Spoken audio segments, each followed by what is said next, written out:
Assalamualaikum warahmatullahi wabarakatuh, Bapak Ibu. Selamat siang menjelang sore ya. Hari ini sudah pukul jam 2 pas ya Bapak Ibu ya, di tanggal 25 Juni 2021. Tidak terasa kita di minggu terakhir di bulan Juni. Bapak Ibu, dan juga kita tidak terasa hari ini bicara tentang kualitatif sudah masuk episode ke-11. Dan kita masih dalam tema pengumpulan data. Hari ini kita akan membahas persiapan pengambilan data ke lapangan atau lesson learn. Pembicara kita hari ini yaitu Ibu Dr. Trisasi Lestari, M.Med.Sc, dengan moderator kita hari ini yaitu Ibu DRG Beta Chandrasari, MPH, yang sudah bergabung bersama kita semua. Dan tentunya Bapak Ibu jangan lupa nanti di akhir sesi kita akan ada kuis seperti biasa ya Bapak Ibu. Nanti kami buka linknya dari jam 3 sampai jam 4 sore. Dan tanpa menunggu waktu yang lama, kita langsung saja kepada Ibu Beta. Waktu dan tempat kami persilahkan. Iya, ya Selamat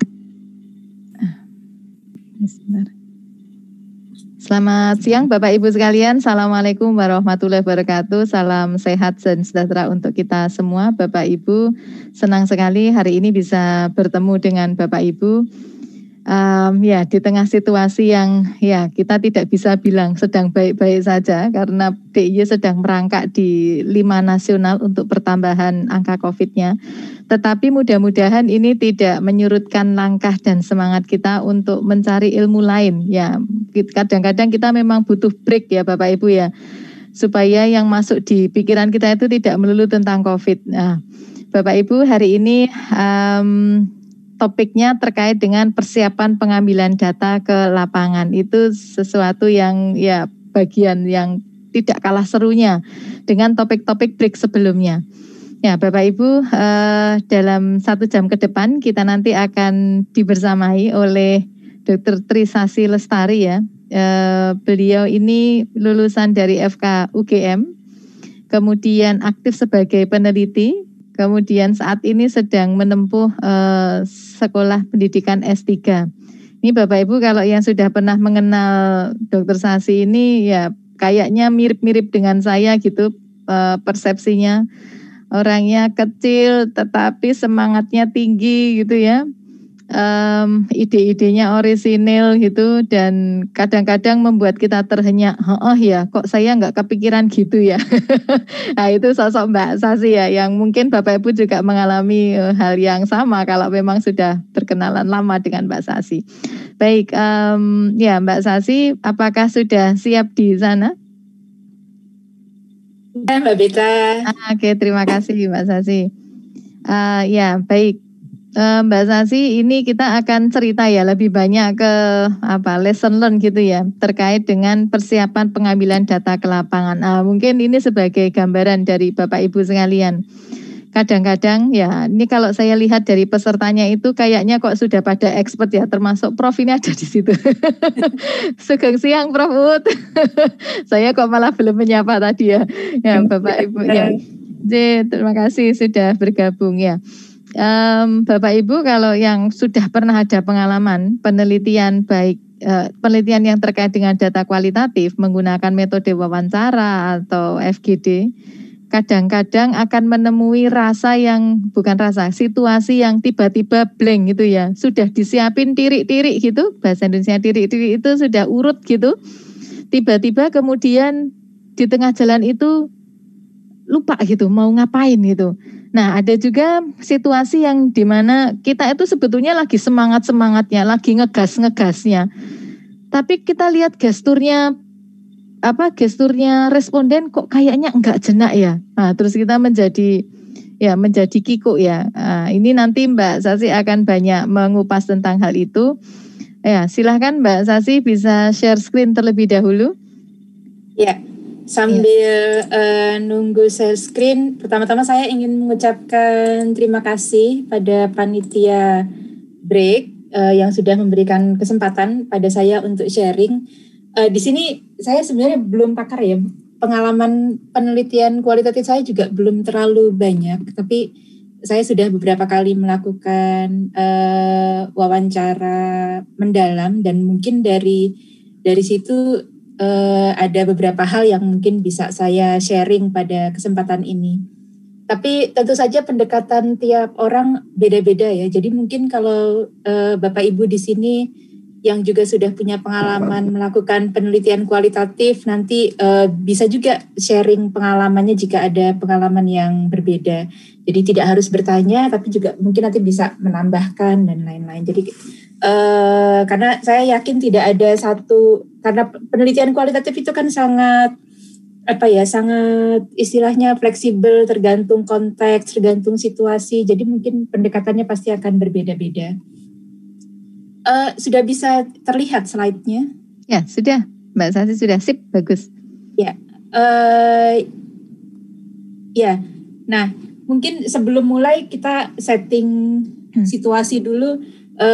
Ketika kita merencanakan pengambilan data, mungkin pada saat itu posisinya kita sudah punya pertanyaan penelitiannya sudah lebih pasti ya, sudah disetujui pembimbing, sudah punya kerangka konsep dan variabel-variabel yang jelas yang akan diteliti atau akan ditanyakan. Kemudian kita juga sudah punya rancangan penelitian yang sudah disepakati bersama, populasi penelitiannya juga sudah ditetapkan, settingnya juga, tempat penelitiannya juga sudah dipilih. Jadi kita sudah mempunyai informasi-informasi ini sebelum kemudian kita lanjut ke tahap berikutnya ya. Nah, ini sudah banyak dibahas ya dalam pertemuan-pertemuan break sebelumnya. Nanti mungkin Bapak Ibu yang belum sempat mengikuti bisa melihat rekamannya di YouTube-nya, channel YouTube-nya HPM ya. Nah, ini beberapa yang akan kita bahas, Mbak Beta, dalam pertemuan ini.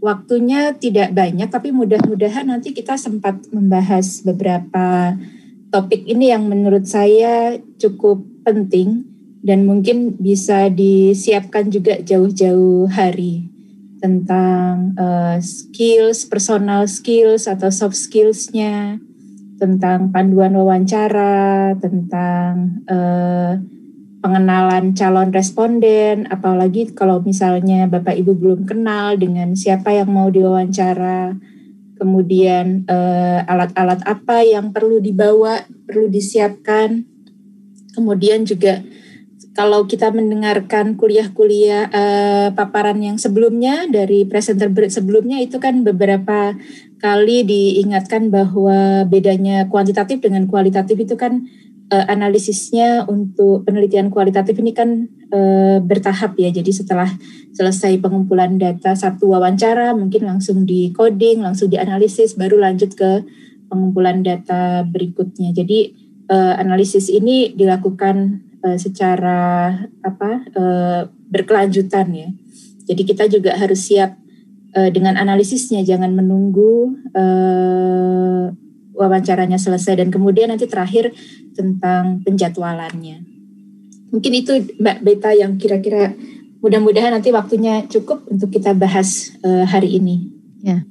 Baik Mbak Sasi, ini nanti kita akan bahas per topik ya, berarti ya kira-kira ya, ini ada 5 topik, kita akan bahas per topik. Nah Bapak Ibu sebelum masuk ke topik pertama, Bapak Ibu yang saat ini sedang standby, bisa mulai menuliskan nanti kalau ada yang mau di-share gitu, atau Bapak Ibu ingin memberikan komentar atau ingin ya memberikan tanggapan-tanggapannya, pengalaman-pengalamannya bisa nanti di kolom chat, atau Bapak Ibu bisa raise hand, nanti bisa di tengah-tengah bisa ya Mbak Sasi, atau nanti kalau sekiranya kayaknya agak banyak gitu kita letakkan di setelah sesi diskusi ini selesai gitu ya Mbak Sasi ya. Yeah.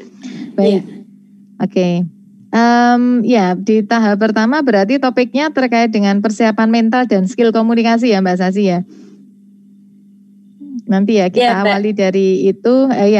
Bapak Ibu ya seperti tadi ilustrasi di awal, ternyata apa-apa yang sudah kita siapkan itu kadang-kadang kita itu terjebak pada situasi yang tidak terduga itu, ada saja gitu ya.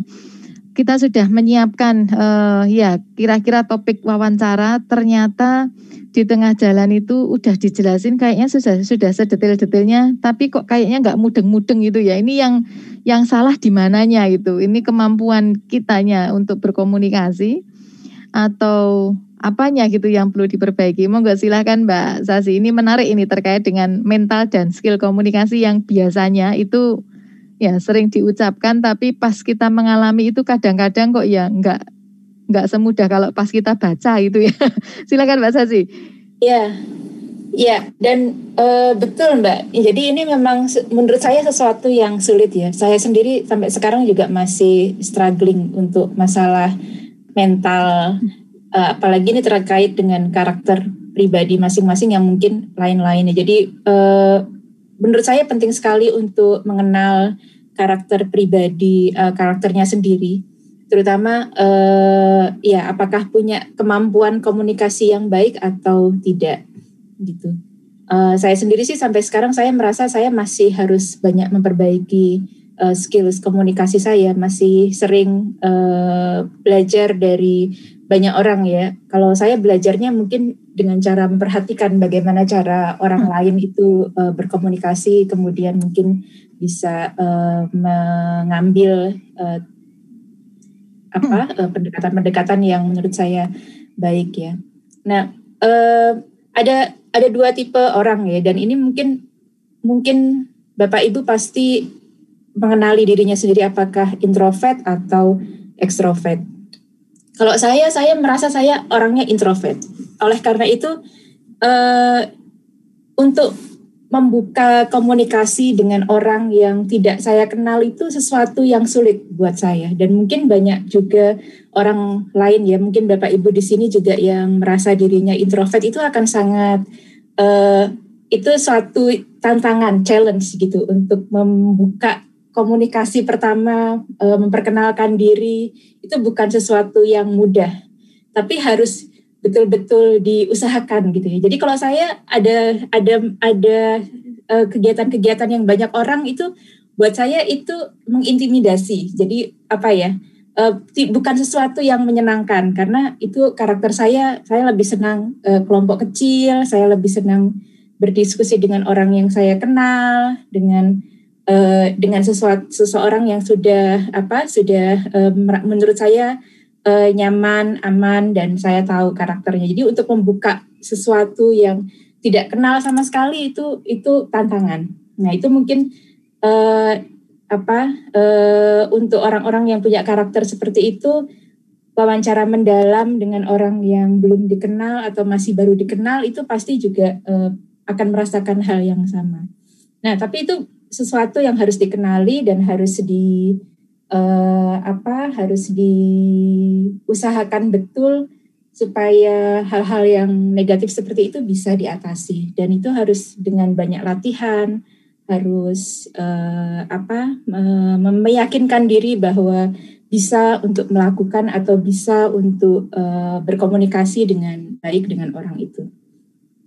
Dan sebaliknya, menurut saya karena saya di sisi yang introvert, buat saya orang yang ekstrovert atau terlalu ledak-ledak atau terlalu passionate gitu, itu mungkin juga akan mengintimidasi orang yang akan diwawancara ya, karena kadang-kadang posisinya tidak sama. Mungkin yang diwawancara itu karakternya kurang terbuka atau pemalu seperti saya misalnya, atau tidak terlalu percaya diri, maka karakter pewawancara atau peneliti yang ekstrovert ini mungkin juga akan mengintimidasi orang yang diwawancara. Jadi mungkin dua hal ini Bapak Ibu harus mengenali karakternya, dan juga kalau misalnya ekstrovert menurut saya mungkin agak diturunkan, tone down-nya sedikit gitu, jadi supaya paling tidak tidak terlalu passionnya itu tidak terlalu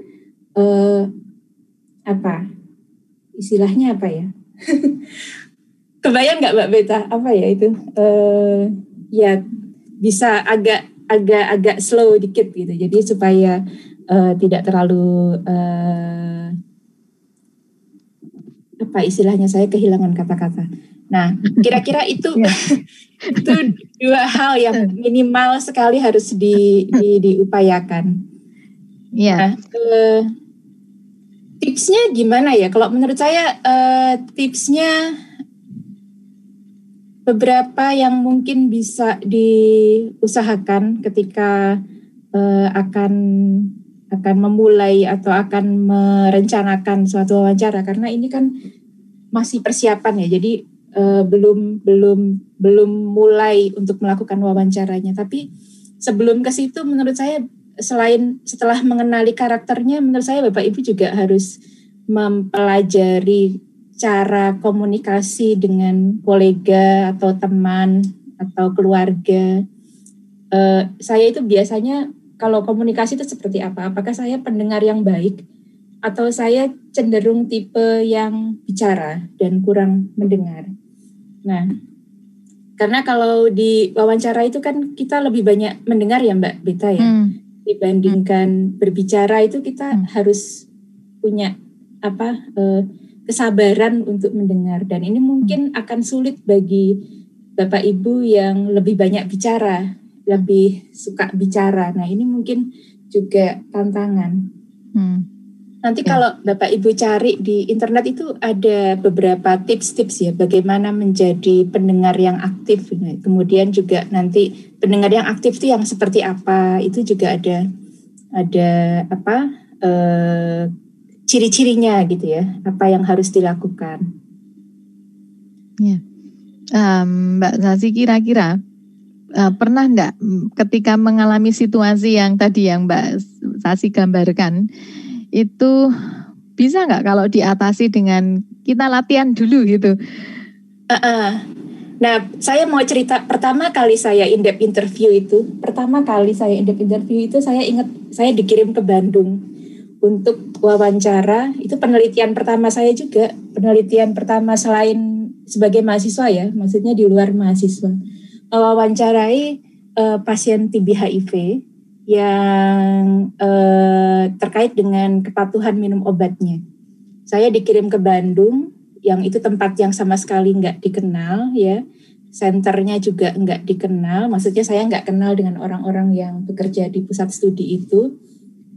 Respondennya pasien TB HIV lagi. Pasien TB HIV-nya kan ya kita bisa tahulah karakternya ya, biasanya pengguna narkoba atau gay atau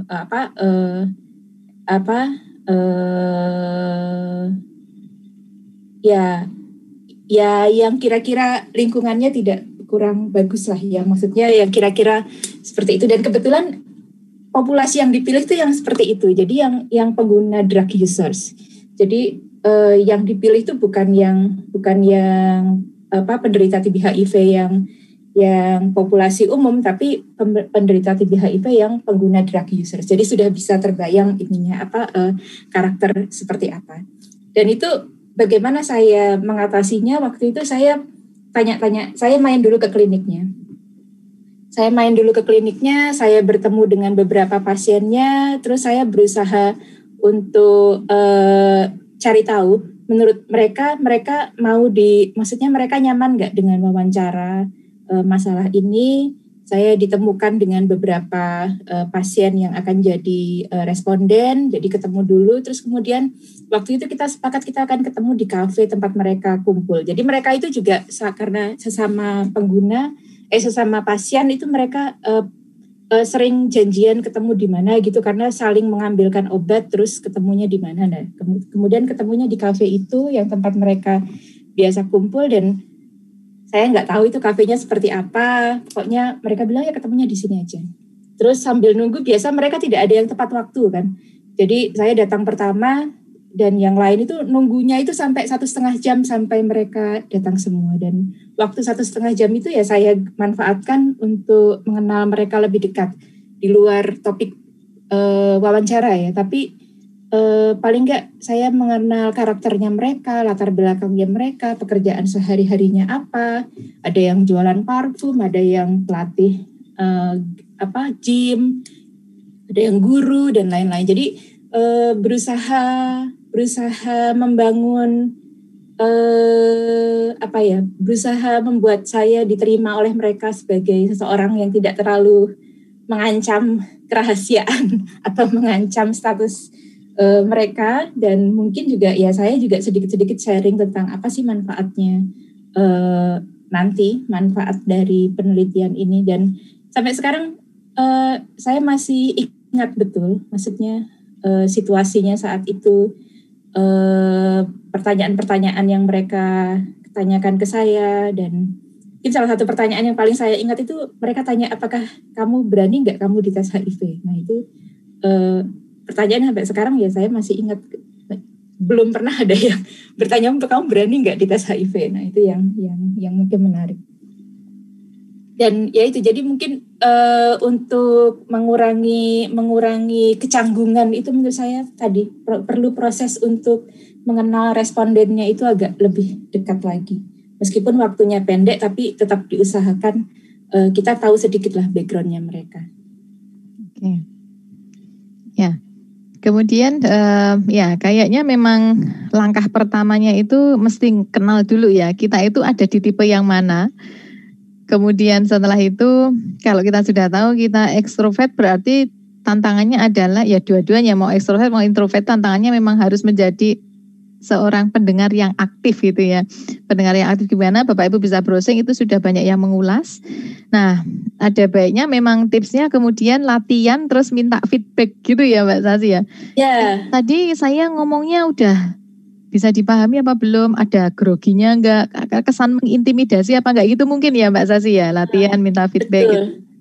Oke. Karena kayak tone suara itu intonasi suara itu juga bisa mempengaruhi ya. Juga responnya juga mungkin akan berbeda. Kita tone-nya berbeda itu respon yang didapatkan, feedback-nya juga mungkin akan beda. Jadi pertanyaannya sama, tapi cara kita menekankan di kalimat mana atau di kata-kata apa penekanannya itu nanti hasilnya juga akan beda. Jadi bagus untuk latihan dengan teman, atau karena kadang ada orang-orang itu saya perhatikan itu cara bertanyanya tuh nggak enak gitu. Jadi orang itu mau jawab juga nggak enak gitu, karena ya itu intonasinya nggak menyenangkan gitu. Ya. Terus ya ada lagi nggak Mbak kira-kira keterampilan yang lain, keterampilan komunikasi yang lain yang memang perlu kita gali gitu, misalnya ya kayaknya kita perlu menempatkan diri kita sebagaimana mereka gitu ya, apa ya, bahasanya betul. empati gitu ya Mbak. Betul. Iya. Jadi tadi saya tanya backgroundnya mereka gitu ya, ada yang jualan parfum keliling gitu kan, kita juga ya berusaha menghargai mereka ya dengan segala jadi ketika mereka menjawab tuh kita tahu mereka itu backgroundnya seperti apa sehingga jawabannya seperti ini gitu ya. Jadi kita berusaha gali dan kemudian juga berempati, menghargai juga. Kalau saya berusaha menempatkan diri saya setara dengan mereka yang saya ajak bicara gitu. Jadi menurut saya kayak semacam pakaian itu sudah menunjukkan posisi ya, level posisinya di mana gitu. Misalnya saya beberapa tahun terakhir ini di Papua, di Timika. Di sana orang rata-rata petugas kesehatan rata-rata pakaiannya kasual gitu. Pakaiannya kaos, t-shirt, celana jeans atau celana training atau seragam puskesmas atau apa. Jadi bukan sesuatu yang kalau di sini kan kita biasa banyak dengan batik gitu ya, pakai baju batik atau hem atau kemeja formal gitu kan, itu buat kita normal di sini. Tapi di sana itu sepertinya itu akan kayak jauh gitu gapnya. Jadi karena saya berusaha menyamakan levelnya dengan mereka ya, dari mulai pakaian pun saya berusaha menyamakan dengan mereka gitu. Jadi kalau mereka t-shirt dan celana panjang jeans ya saya juga seperti itu gitu. Jadi tidak menciptakan gap yang terlalu jauh dengan mereka. Ya seperti misalnya kalau saya wawancara dengan petugas TV honorer gitu ya, kebayang kan mereka nggak akan pakai gadget-gadget yang mahal atau barang-barang yang bermerek atau apa gitu. Saya juga berusaha untuk tidak menggunakan barang-barang yang seperti itu gitu, meskipun ada tapi berusaha tidak dipakai pada saat itu supaya tidak terlalu menunjukkan apa ya, oh kamu dokter, kamu ini peneliti apa gitu, enggak ada gap gitu ya Mbak rasanya ya. Oke. Terus gini Mbak, kadang-kadang itu kan kita udah nyusun banyak gitu ya, apa-apa yang memang butuh kita gali gitu ya, bentuknya itu ya apa, pertanyaan penelitian gitu atau pertanyaan wawancara gitu. Nah ini gimana Mbak membedakannya? Mungkin Mbak Sasi di slide berikutnya barangkali bisa lebih detail menyampaikan supaya kita tuh nggak terjebak gitu ya, mana yang mesti kita fokuskan gitu. Ya, jadi setelah kita pede tadi ya dengan skills komunikasi kita, mungkin yang berikutnya yang paling penting untuk diperhatikan itu pertanyaan penelitian, pertanyaan wawancaranya. Dan ini kadang-kadang saya beberapa kali memperhatikan dari tesis-tesis mahasiswa itu yang mereka menulis draft kerangka wawancaranya itu masih banyak yang menempatkan pertanyaan penelitian itu sebagai salah satu pertanyaan wawancara. Padahal sebenarnya mungkin akan terlalu luas atau akan terlalu kompleks untuk dijawab si responden jika yang dituliskan di panduan wawancaranya itu adalah pertanyaan penelitian. Nah, mungkin yang perlu kita bahas di sini, jadi penting juga untuk diskusi dengan pembimbing bagaimana menerjemahkan pertanyaan penelitian ini menjadi satu set pertanyaan wawancara. Nah, pertanyaan wawancara ini juga kadang-kadang ada yang tidak berhubungan dengan pertanyaan penelitiannya. Jadi kadang saya sering nulis komen kenapa ini ditanyakan gitu ya, apa hubungannya dengan pertanyaan penelitiannya dan lain-lain. Jadi mungkin harus dilihat linknya antara pertanyaan wawancara dengan pertanyaan penelitian. Nah, bagaimana menyusunnya? Menurut saya penting untuk melihat ke literatur review yang sudah dilakukan dan juga kan kalau mahasiswa itu diminta untuk mengumpulkan penelitian sejenis ya. Mengumpulkan penelitian sejenis selain untuk menyusun kerangka konsep, ini juga kita bisa belajar dari penelitian-penelitian yang lain itu bagaimana mereka menanyakan pertanyaan penelitiannya itu diterjemahkan menjadi pertanyaan wawancara yang seperti apa. Tidak semua peneliti itu melampirkan daftar wawancaranya di artikel, tetapi kadang-kadang kita bisa menemukan mungkin di tabel atau di penjelasan hasil itu ya tentang pertanyaan apa yang mereka ajukan ke responden. Dan dari situ kita bisa belajar ya pertanyaan apa yang bagus untuk ditanyakan ke responden untuk menjawab pertanyaan penelitiannya itu. Jadi ya itu pastikan pertanyaan wawancara itu, saya kadang-kadang sering mengkasih komen ini pertanyaan wawancaranya ini apa hubungannya dengan kerangka konsep, ini hubungannya dengan variabel yang mana gitu. Jadi paling tidak kita pastikan ada link ya, ada antara pertanyaan wawancara dengan kerangka teori konsep atau pertanyaan penelitian yang ingin dijawab oleh peneliti, termasuk juga probingnya. Ya. Nah, kemudian setelah kita belajar dari penelitian-penelitian yang sebelumnya atau teori-teori yang sudah ada sebelumnya, kemudian kita terjemahkan itu ke konteks kita.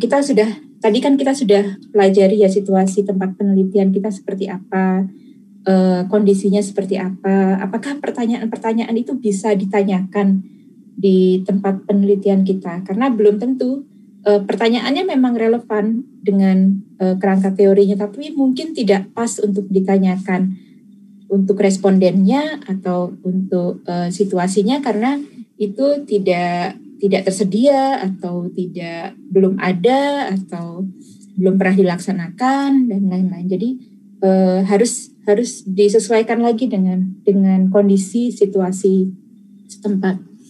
Dan itu sebaiknya kalau mahasiswa ketika konsultasi tidak hanya konsultasi pertanyaan penelitian saja, tapi juga konsultasikan panduan wawancaranya dengan pembimbing. Ya, Ini yang soalan tentang pertanyaan itu memang krusial ya Mbak Sasi ya. Kadang-kadang karena kita mungkin sering terjebak. Ini kalau saya ya, pengalaman saya itu kadang-kadang kalau kita itu tujuan penelitian itu harus dapat dengan data-data ini gitu. Terus kadang-kadang merasakan kok kayak memaksakan pertanyaan gitu. Padahal ya itu tadi Mbak Sasi. Mungkin ada tipsnya. Kira-kira gimana ya? Udah nyusun pertanyaan sedemikian rupa dan itu harus kejawab.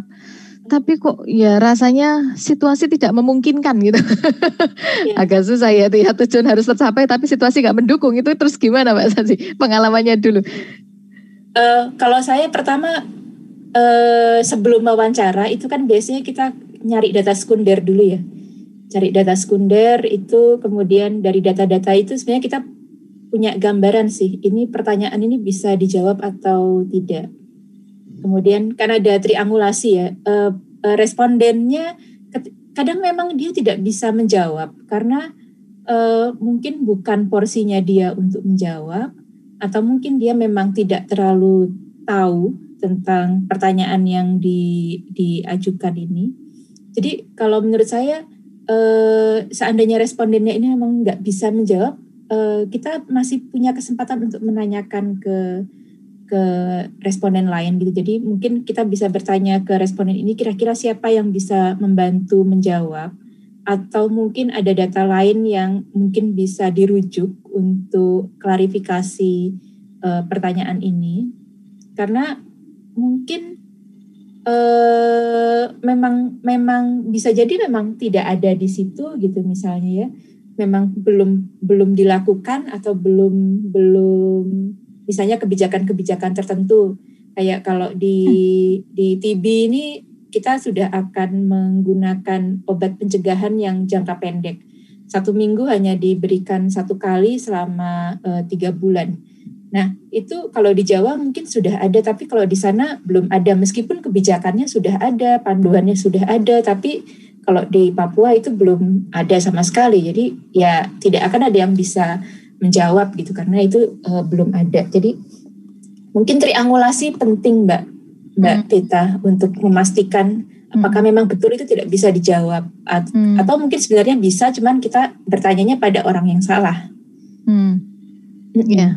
Oke, ini di kolom chat itu ada yang bertanya Mbak Sasi.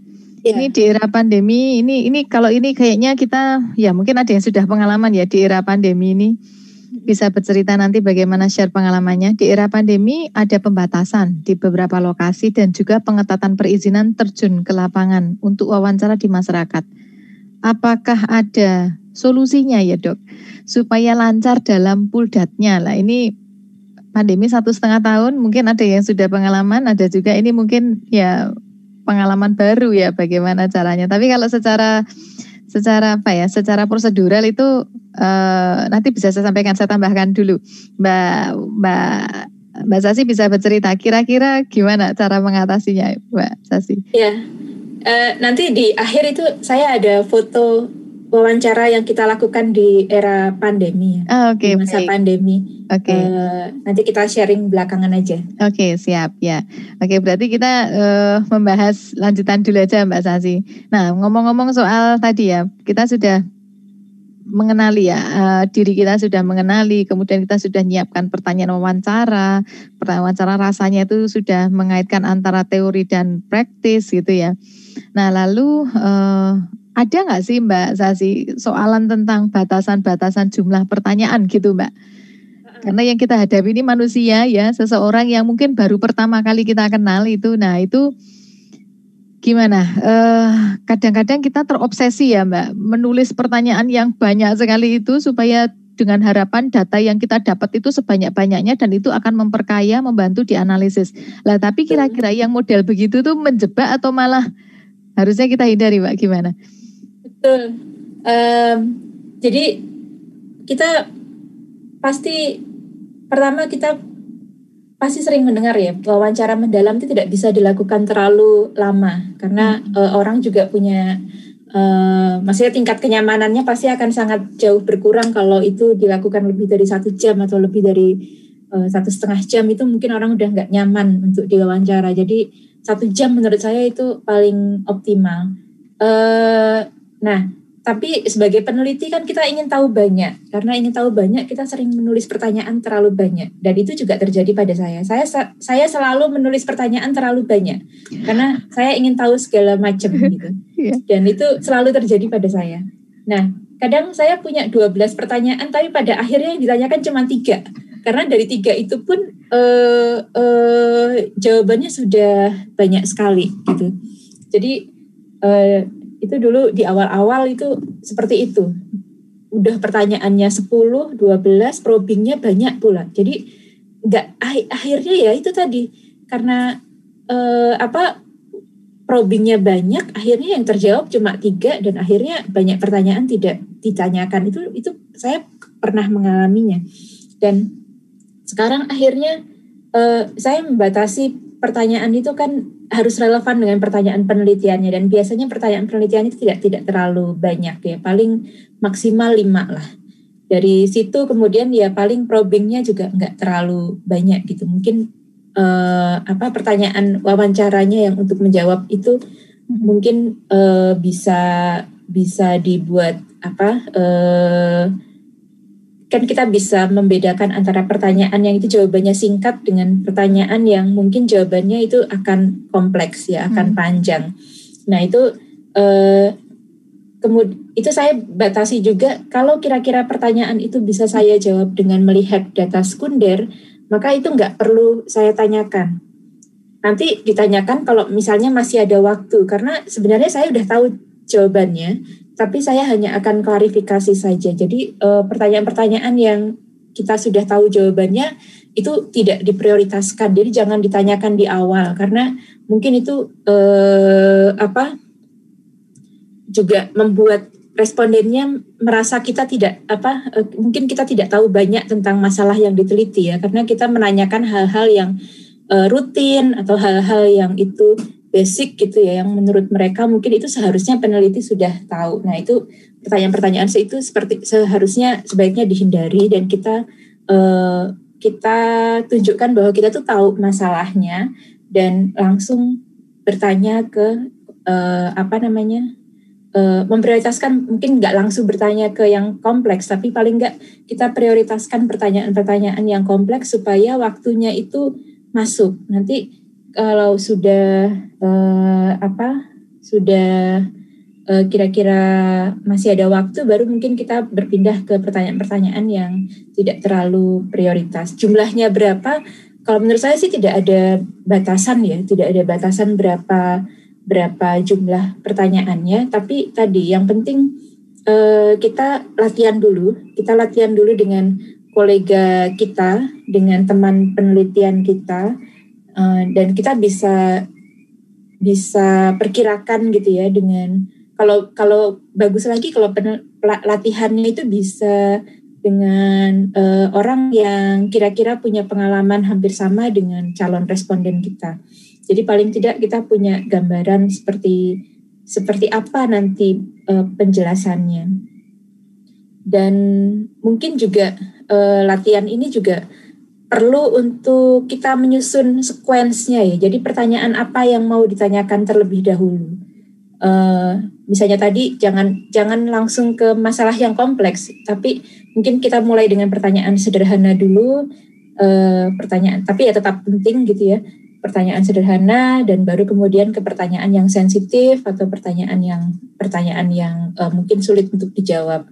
Jadi kalau dengan latihan itu kita bisa menilai respon si respondennya ini kira-kira bagaimana.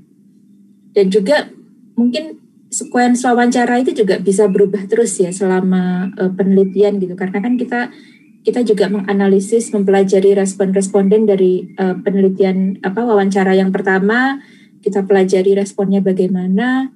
Kadang-kadang saya karena pertanyaan itu sudah di luar kepala, karena sudah diulang berkali-kali, ketika wawancara saya kadang nggak lagi melihat panduan wawancaranya. Jadi kadang-kadang saya juga loncat-loncat sendiri, mengikuti flow atau untuk mengikuti respon dari si responden ini. Jadi menyesuaikan dengan flow-nya supaya topiknya itu nggak terlihat terlalu loncat-loncat gitu. Nah itu mungkin juga harus didapat dengan latihan gitu. Nanti setelah hampir selesai baru saya cek ke panduan wawancaranya apakah semua pertanyaan sudah saya tanyakan atau belum gitu.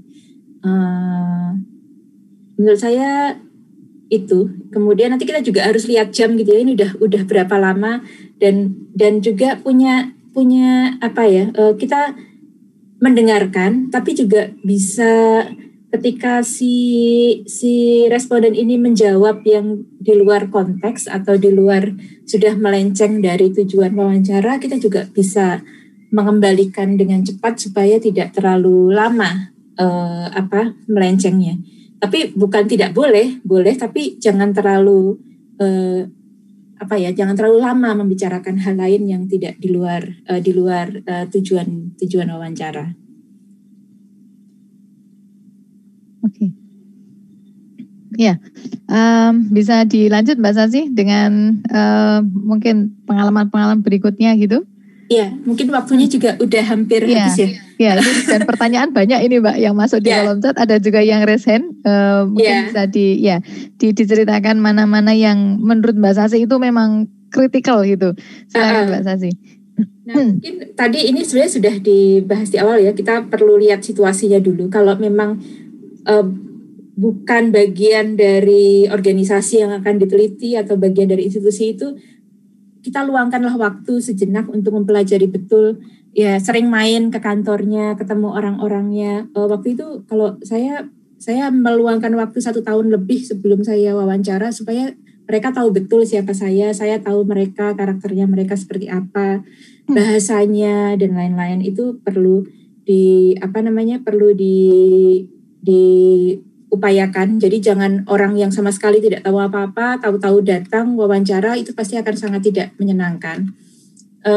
Ini yang tadi mau saya sampaikan. Saya share satu foto aja karena ini satu-satunya foto yang ada izin untuk sharing. Jadi yang lain tidak ada izin untuk sharingnya. Jadi saya tidak bisa sharing. Ya, ini ketika kita di situasi ini sudah era pandemi, kita lakukan wawancara di luar, di ruangan terbuka dengan protokol kesehatan. Dan mungkin situasi di Timika beda ya, di Papua beda dengan di kita. Kalau di kita sih aman-aman, kalau di sana sering ada gangguan dan ini juga harus dipelajari ya. Mungkin kalau di sini gangguannya ini TNI-nya ikut tanpa ada manfaat apapun gitu. Tapi mereka bilang mereka harus mengawasi segala sesuatunya, jadi ya terpaksa harus diikuti. Tapi di konteks lain mungkin bukan TNI yang akan mengganggu jalannya wawancara, tapi juga mungkin orang-orang lain gitu ya, mungkin staf lain atau anggota keluarga yang lain atau tetangga, itu bisa jadi menjadi sumber pengganggu ketika wawancara. Dan kemudian juga ini hal penting lagi yang menurut saya setiap peneliti kualitatif harus investasi ya di alat untuk merekam yang bagus gitu. Jadi jangan hanya mengandalkan HP. Jadi HP itu kalau saya selalu pegang 2 alat. Satu voice recorder, yang satu HP. Jadi selalu 2 digital recorder itu harus ada untuk backup gitu ya. Dan pastikan foldernya, kalau misalnya itu voice recorder, pastikan foldernya itu sudah betul. Jangan sampai kita merekam di folder yang rekaman sebelumnya, karena itu bisa terjadi. Kita menumpuk rekaman di rekaman sebelumnya sehingga rekaman sebelumnya hilang. Jadi pastikan itu sudah aman, lokasinya betul. Dan kemudian kalau sekarang saya juga beli alat mikrofon kecil ini. Ini membantu sekali untuk meningkatkan kualitas voice recordernya, apalagi kalau rekamannya itu dilakukan di ruang terbuka seperti tadi, itu akan sulit sekali untuk voice recorder. Tapi kalau kita beli mikrofon kecil seperti ini, itu bisa membantu memperjelas suaranya. Dan kemudian juga notes itu juga tetap harus digunakan sebagai backup juga. Okay.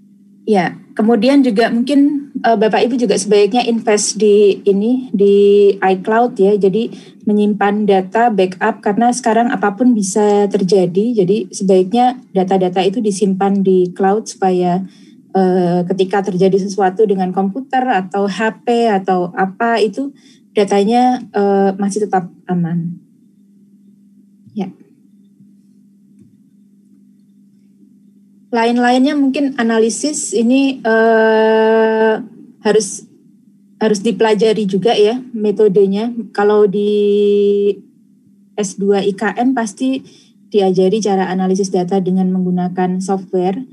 Itu sebaiknya betul-betul dipelajari dan pastikan sudah bisa menggunakan softwarenya sebelum melakukan wawancara, supaya ketika kita selesai melakukan wawancara bisa langsung ditranskrip, bisa langsung dimasukkan ke software untuk dianalisis. Kalau menurut saya sih bagian yang paling menyenangkan dari penelitian kualitatif itu codingnya sih. Jadi menurut saya itu sesuatu yang menyenangkan. Jadi mudah-mudahan kalau Bapak Ibu juga tertarik untuk melakukan penelitian kualitatif juga bisa merasakan pengalaman melakukan coding dengan menggunakan software.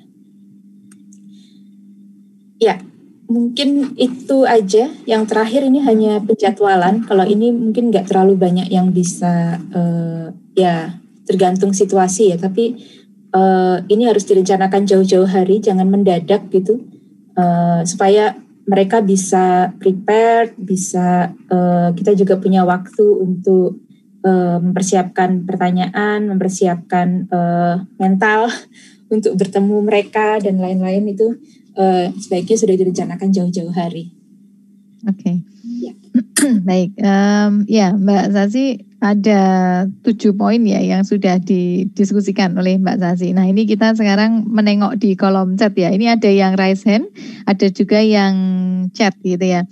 Berdasarkan ya tadi yang mengajukan duluan itu di chat ya. Jadi ini chat dulu. Lalu berikutnya Mas Bustanul Arifin ya berikutnya setelah kita bahas chat. Ya, silakan Mbak Sasi dibacakan atau Mbak Sasi akan menginterpretasi sendiri. Baca yang pertama tadi yang di era pandemi itu ada pembatasan tempat, padahal kita harus full dat. Nah, ini gimana caranya supaya kita bisa full dat dengan lancar itu di era pandemi? Ya, tadi kalau alternatifnya kita sekarang sudah mulai banyak yang melakukan pengumpulan atau in-depth interview dengan Zoom ya, itu sudah mulai banyak yang melakukan. Terus ada tips-tipsnya juga bagaimana melakukan wawancara dengan Zoom atau digital, dan itu juga bisa direkam dengan konsen ya, dengan persetujuan si responden. Jadi kalau menurut saya sih tidak harus offline gitu ya, nggak harus ketemu offline. Langsung gitu ya. Harus ketemu langsung. Okay. Terus tapi seandainya itu tidak bisa kayak di Papua, sulit sekali melakukan Zoom karena internet itu hanya ada di area kota, di daerah yang lain tidak ada. Jadi mau nggak mau tetap harus ditemui. Seandainya harus ditemui ya tadi prokes tetap dijaga, jarak tetap dijaga, menggunakan masker, dan kita ekstra proteksi betul. Karena kan kita nggak tahu ya seberapa besar resikonya. Tapi tetap kita usahakan itu di tempat yang dilakukan di tempat yang aman. Kalau menurut saya sih tidak ada masalah seperti yang tadi di foto tadi itu so far penelitinya sampai sekarang masih negatif gitu. Okay. Ya, ini kalau misalnya bisa dialokasikan dalam bentuk metode daring lebih baik diutamakan daring gitu ya Mbak Sasi ya. Tetapi ketika kemudian harus luring, nah ini ya Bapak Ibu yang udah pokoknya berusaha gitu untuk daring ternyata nggak memungkinkan, ya memang kalau PPKM atau PSBB ini ada syaratnya nggak boleh bertemu lebih dari 3 orang, nggak boleh mengumpulkan orang lebih dari 3 orang. Nah itu harus dipertimbangkan. Tetapi kalau memang ini saya menambahkan ya Mbak Sasi ya.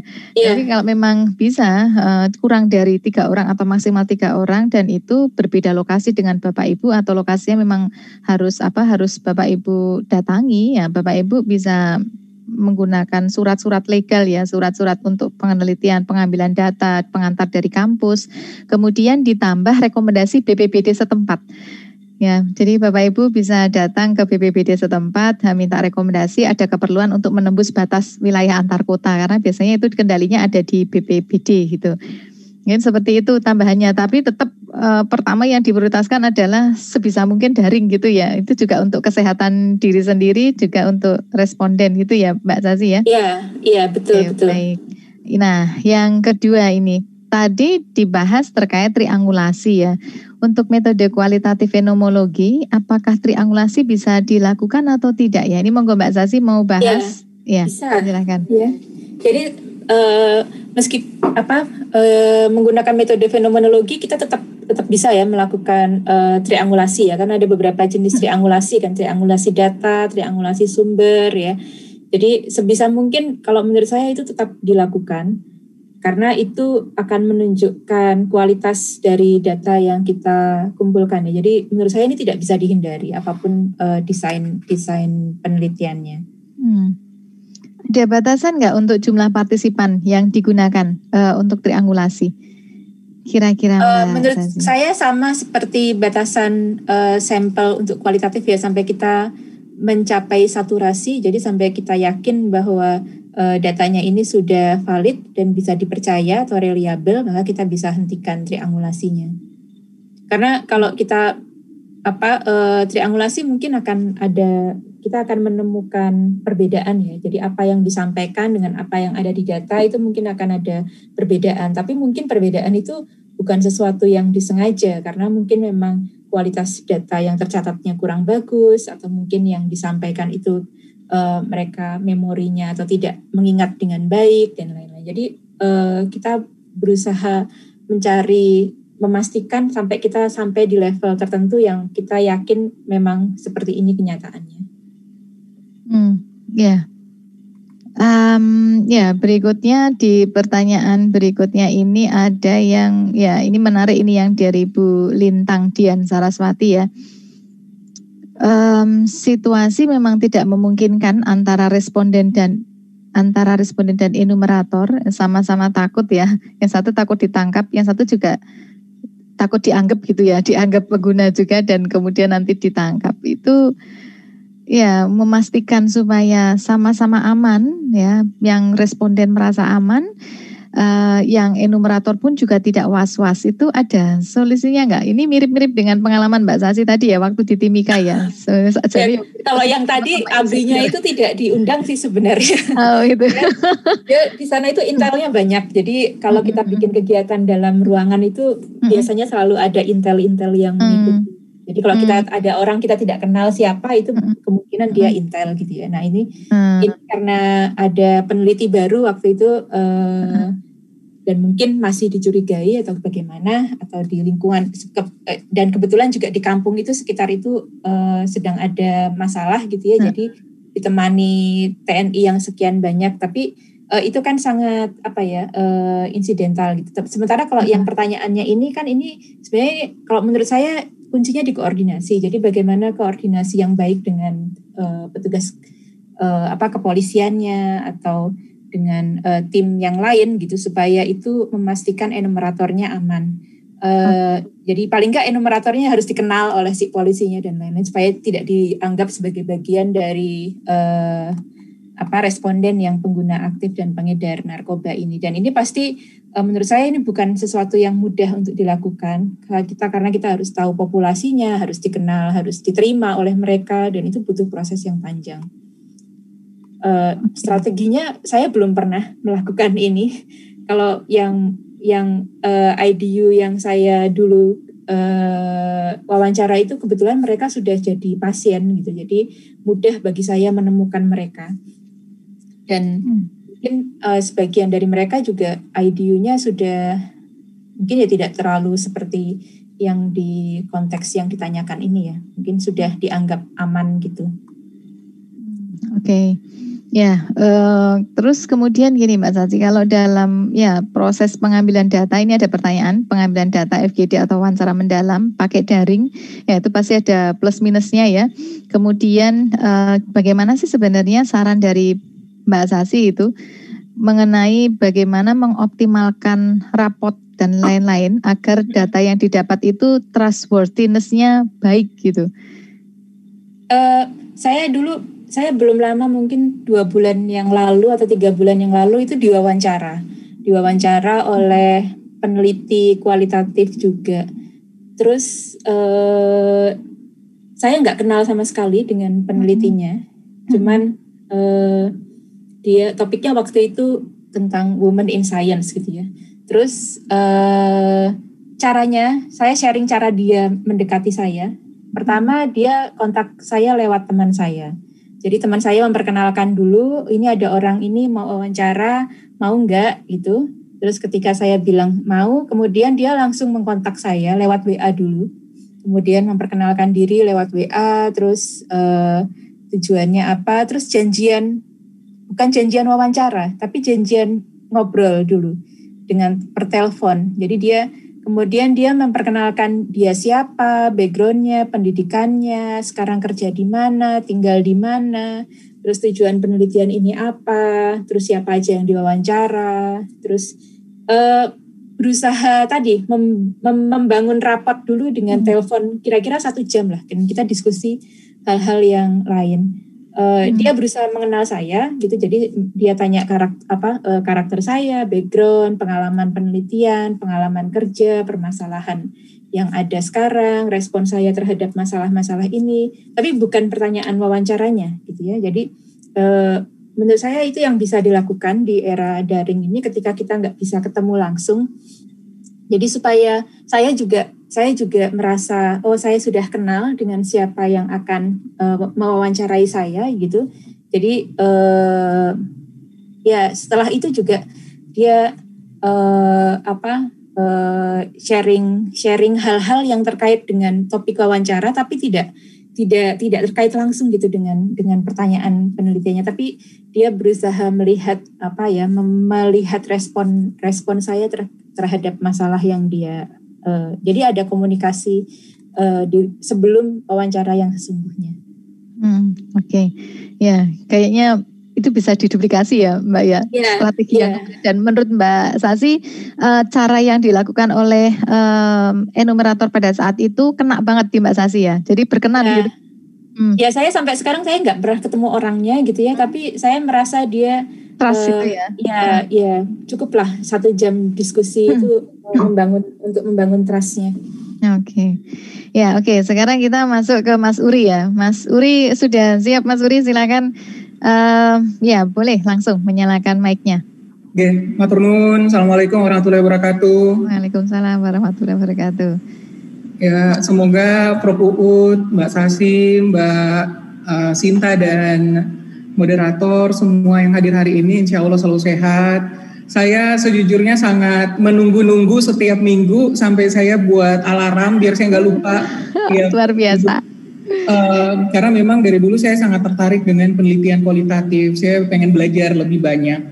Ini saya punya 2 pertanyaan. Yang pertama, apakah ada selama ini pengalaman Mbak Sasi penelitian kualitatif yang mulainya dengan 1 pertanyaan saja? Jadi misalnya bertanya tentang pengalaman seorang peneliti misalnya, terus nanti berkembang. Jadi di awal itu tidak ada panduan wawancara. Jadi dia cuman topik saja, nanti berkembang. Apakah pernah ada yang seperti itu atau belum pernah ada? Terus yang kedua, misalnya kita sudah menyusun pertanyaan. Misalnya tadi ada 12 misalnya. Biasanya kan kita juga terstimulan untuk lebih banyak biar datanya lebih banyak, kualitas datanya lebih bagus. Apakah kita memberitahu partisipan bahwa Bapak Ibu nanti saya akan bertanya sekitar 12 atau kita tidak perlu menyampaikan itu di awal? Jadi sebenarnya kalau ini saya tolong dikoreksi kalau saya salah. Jadi kalau misalnya kita nyampaikan jumlahnya di awal, mungkin itu adalah salah satu cara kita ketika partisipan atau informan itu sudah terlalu banyak. Jadi kita bilang, Bu, kita coba lompat ke pertanyaan ini dulu ya, atau bagaimana. Terus yang terakhir sekali, saya tertarik dengan tadi pengaruh intonasi saat kita, terus cara kita berpakaian, membuat kenyamanan ke informan itu sehingga kualitas data dan kualitas wawancaranya jauh lebih asik dengan mereka melihat tidak ada gap antara peneliti dengan informan. Kurang lebih seperti itu yang saya tangkap. Tapi biasanya perbedaan intonasi, perbedaan cara bertanya, perbedaan budaya itu akan sangat berpengaruh. Biasanya kita yang orang Sulawesi, intonasi kita itu terlalu tinggi, kalau ketemu dengan orang Jogja, itu yang saya juga so culture di 3 bulan pertama pada saat saya di Jogja, saya ngerasa tidak melakukan salah apa-apa, tapi mungkin karena intonasi saya ketemu dengan teman-teman yang dari timur, kita ngomongnya terlalu intonasi ngegas semuanya, jadi biasanya suka dikira kita lagi marah-marah, padahal tidak seperti itu. Nah, pengalaman panjenengan bagaimana Mbak Sasi yang dari Jogja ke timur Indonesia, itu apa yang bisa dibagikan ke kita? Terima kasih. Assalamualaikum warahmatullahi wabarakatuh. Ya, terima kasih Mas Uri. Ya, soal ngegas itu emang udah bawaan lahir ya Mas Uri ya. Ya, monggo Mbak Sasi silakan ditanggapi Mbak. Ya, ya kalau Mas Uri ini kalau tanya saya khawatir nggak bisa jawab ya. Pertanyaannya saya tentang tadi ya pertanyaan, kalau kita kenal ada pertanyaan terstruktur dan tidak terstruktur ya, structure interview and non-structure interview. Biasanya kalau kita penelitian kualitatif itu kan semi-structure ya, semi-structure interview. Semi-structure itu bukannya tidak terstruktur sama sekali, tetapi kalau menurut saya kita tetap punya konsep.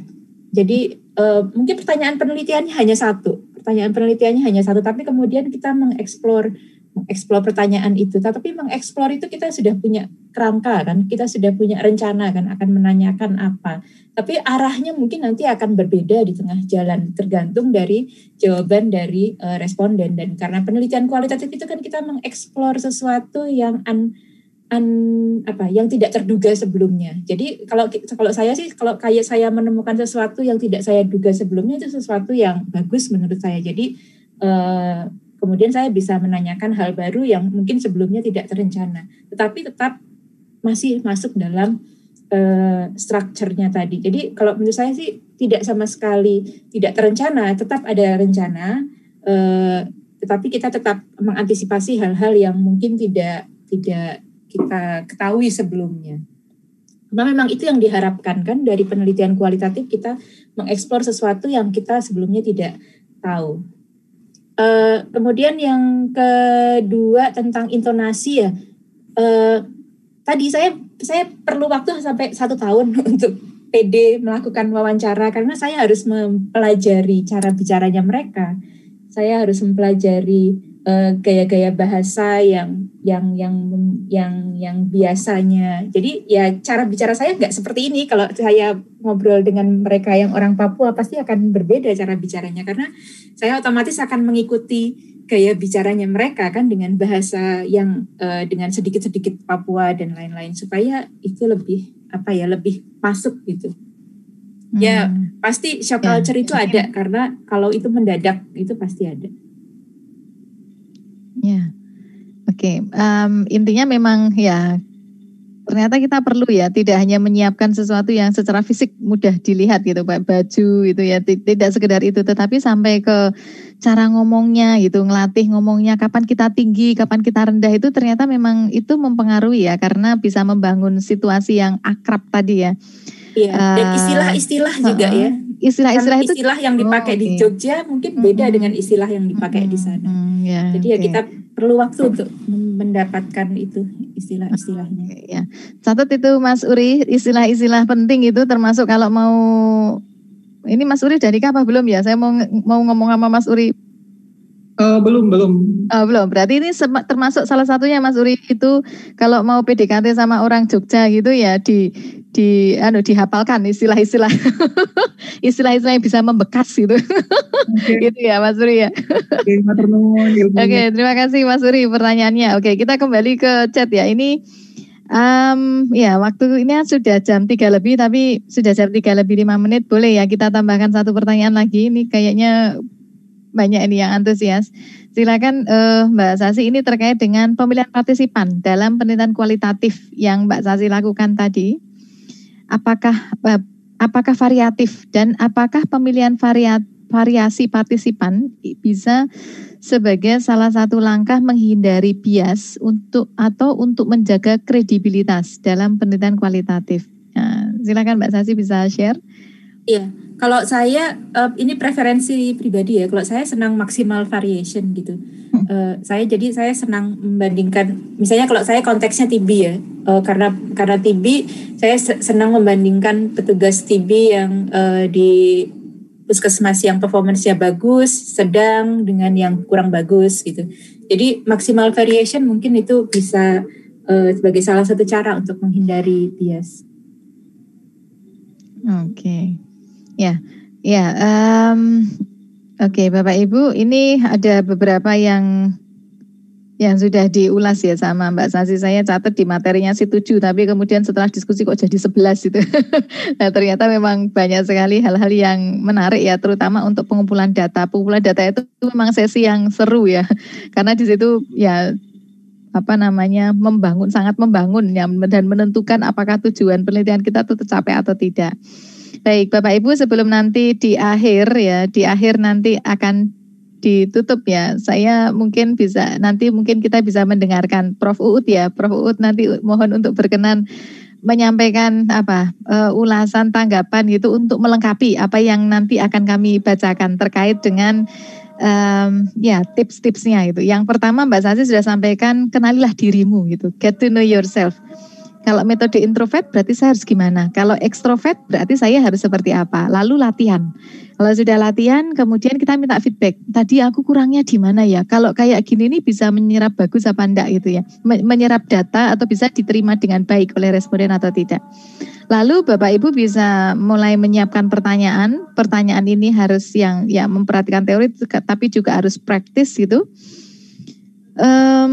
Berikutnya kita harus lihat situasi, bagaimana menciptakan situasi dan atmosfer yang meningkatkan kepercayaan gitu. Karena belum pernah ketemu, sementara kita pengen tahu datanya lebih banyak. Jadi tadi Mbak Sasi memberikan tips-tips ya, mulai dari cara berpakaian, kemudian cara berbicara. Yang terakhir tadi malah dapat hafalkanlah istilah-istilah yang biasa, mungkin juga termasuk juk-juk gitu ya, yang gojekan-gojekan itu ya, walaupun kesannya gojekan kere itu ya, tapi mungkin itu membangun keakraban dan meningkatkan trust itu. Lalu ya ini yang agak pakai ragat gitu ya, pakai biaya. Nomor 1, 2, 3 mungkin nggak pakai biaya. Yang nomor 4 itu agak pakai biaya. Jadi Bapak Ibu memang perlu berinvestasi terkait dengan voice recorder dan mic gitu ya, supaya suara atau hasil data yang didapatkan melalui wawancara tadi betul-betul bisa terekam dengan baik. Nah, berikutnya ya biasakan untuk mulai sekarang kita menyimpan data itu di langit gitu ya, titip di langit gitu. Kemudian ya Bapak Ibu bisa mempelajari analisis data menggunakan software gitu. Lalu yang terakhir tadi, belum terakhir itu janji temu, itu ternyata penting juga kita janji temu. Jangan ujuk-ujuk, jangan mendadak karena ini bukan investigasi sidak gitu ya. Jadi bagaimana kita bisa membuat janji waktu yang disepakati bersama dan itu nyaman untuk di kedua belah pihak. Jangan lupa untuk koordinasi dengan lintas sektoral terkait ya, untuk sama-sama meningkatkan secure itu, meningkatkan rasa aman baik enumerator maupun respondennya. Kalau memang itu diperlukan, kita menghubungi lintas sektoral terkait seperti kepolisian, TNI, ya Bapak Ibu bisa tambahkan itu di dalam to-do list-nya. Ya ada beberapa style tadi yang sudah diceritakan pengalaman Mbak Sasi terkait dengan Mbak Sasi juga sebagai responden ya, bagaimana membangun trust itu, mencairkan suasana dan situasi. Nah saya kira itu Bapak Ibu rangkumannya dari diskusi kita ini tadi. Monggo silahkan Prof. Uut, barangkali ada yang mau disampaikan untuk melengkapi ya, biar lengkap komplit gitu. Ibarat kata ini paketnya paket komplit istimewa gitu. Silakan Prof. Uut. Wah, padahal kalau saya tuh paket hemat ya Pak. Saya kira kok ya sudah sangat lengkap ya. Terima kasih Bu Sasi, Bu Beta. Mungkin nambah sedikit adalah selain investasi buat beli itu alat recording dan lain-lain, menurut saya ketika persiapan lapangan itu kita butuh investasi waktu untuk mengenal orang, mengenal setting, mengenal bahasa, culture dan sebagainya. Ini investasi waktu ini yang mungkin tidak bisa kita underestimate ya. Dan kadang-kadang sulit mengetahui kapan cair gitu ya. Nah ini juga mungkin juga pakai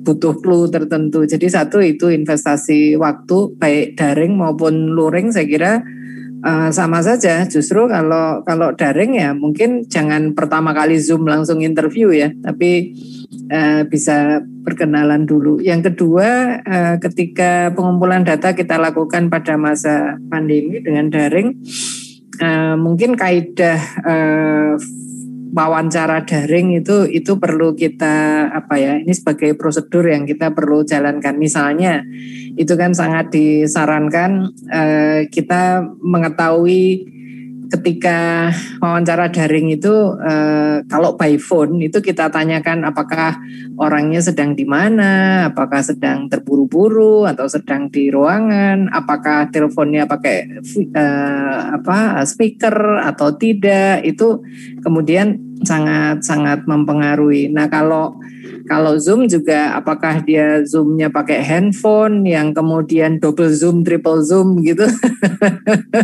Ini juga akan mengganggu kualitas wawancara ya. Jadi itu saja mungkin Mbak Beta, mungkin bukan tambahan tapi ya sharing aja. Terima kasih. Ya, baik. Terima kasih Prof. Uut. Ya, melengkapi ya. Saya tidak komen kalau sudah suhunya yang menyampaikan ya. Baik, Bapak Ibu sekalian, terima kasih. Ini kita sudah di penghujung acara. Ada banyak hal yang ya mudah-mudahan Bapak Ibu bisa mendapatkan banyak sekali manfaat dan insight. Dan itu Bapak Ibu dengan begitu ini terus siap-siap untuk ngegas ya. Ayo segera tarik data itu, segera cari data itu dengan tips-tips yang tadi sudah kita bahas bersama. Baik Bapak Ibu, ya sebelum saya kembalikan ke Mbak Gitka, saya ingin mengucapkan selamat gitu ya kepada para pengelola BRIK dan yang menginisiasi BRIK ini. Ternyata BRIK itu menjadi candu ya, salah satunya pengakuannya Mas Uri itu ya, sampai nyetel alarm segitunya. Saya juga sama Mas Uri, saya tuh getun itu ya, getun tuh bahasa Indonesianya menyesal gitu kalau kok liwatan ya, sering kelewatan. Untungnya Mbak Yulia itu selalu baik hati kasih link rekaman. Nah itu ya itu sangat membantu kami terutama dalam hal pekerjaan ya ketika harus dihadapkan mencari data kualitatif ya. Ini selamat, mudah-mudahan ini bisa berlanjut terus dan menginspirasi siapapun yang memang membutuhkan ya Bapak Ibu. Mudah-mudahan apa yang 1 jam kita lalui bersama ini betul-betul memberikan manfaat yang sebesar-besar Bapak Ibu. Saya sebagai moderator menyampaikan maaf apabila menghantarkan acara ini ada banyak kekurangan. Apabila Bapak Ibu merasa ini banyak manfaatnya, itu datangnya dari Allah Subhanahu wa taala. Kami ucapkan juga terima kasih kepada Mbak Sasi, Prof. Uut, Mas Ari dan ya Bapak Ibu yang sudah berpartisipasi aktif mengikuti acara ini sampai selesai. Terima kasih, selamat sore. Assalamualaikum warahmatullahi wabarakatuh. Saya kembalikan kepada Mbak Gitka. Waalaikumsalam. Terima kasih Mbak Beta. Waalaikumsalam warahmatullahi wabarakatuh. Waalaikumsalam warahmatullahi wabarakatuh. Terima kasih kepada Ibu Beta dan juga Ibu Trisasi yang telah memberikan materi persiapan pengambilan data ke lapangan atau lesson learn. Dan Bapak Ibu, tidak terasa kita sudah berada di pukul 3:13. Kami mengingatkan kembali untuk Bapak Ibu mengisi kuis. Nantinya akan dikirimkan ke Bapak Ibu yaitu sertifikat dari kita semua di link seperti biasa di ugm.id/BRIK-UGM. Atau Bapak Ibu bisa langsung saja membuka fitur kameranya dan meng-scan barcode yang telah kami sediakan. Atau juga mungkin bisa langsung saja ketik di internet ya Bapak Ibu ya, ugm.id/BRIK-UGM. Di BRIK sesi ke-11 ini, dan semoga BRIK ini nanti bisa sampai sesi 100 ya Bapak Ibu ya. Kita masih bersama-sama menyaksikan acara yang candu ini ya Bapak Ibu ya. Kami akan membuka link ini dari jam 3 tadi Bapak Ibu sampai nanti jam 4. Oke. Baik Bapak Ibu, kami segenap tim yang bertugas mohon maaf bila ada salah kata dan juga perilaku. Kami dengan senang hati menemani Bapak Ibu untuk mengikuti acara BRIK setiap hari Jumatnya. Kami pamit undur diri. Terima kasih. Wassalamualaikum warahmatullahi wabarakatuh. Waalaikumsalam warahmatullahi wabarakatuh. Terima kasih semuanya.